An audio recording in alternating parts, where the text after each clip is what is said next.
આ વખતે જ્યેષ્ઠ સુદ બીજની તિથિ ઉદયા તિથિ અનુસાર 18 મે 2026 અને સોમવારે આવશે। આ બીજ અધિક જ્યેષ્ઠમાં આવે છે એટલે તેનું મહત્વ અધિકથી અધિક વધી જાય છે।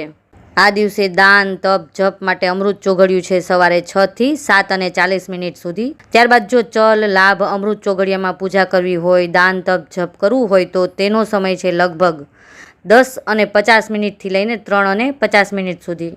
અને જો બપોરે અભિજીત મુહૂર્તમાં પૂજા કરવી હોય તો તે તો સૌથી શ્રેષ્ઠ ગણાય છે, જેનો સમય છે લગભગ 11:50 થી લઈને 12:45 સુધીનો।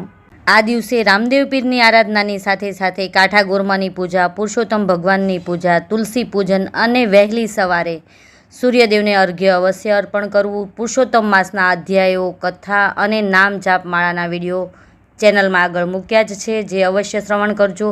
શ્રવણ કરવા માત્રથી અનેક ગણું પુણ્યફળ પ્રાપ્ત થશે અને ઘરની દરિદ્રતા દૂર થઈ સુખ સમૃદ્ધિની પ્રાપ્તિ થશે। જય શ્રી કૃષ્ણ।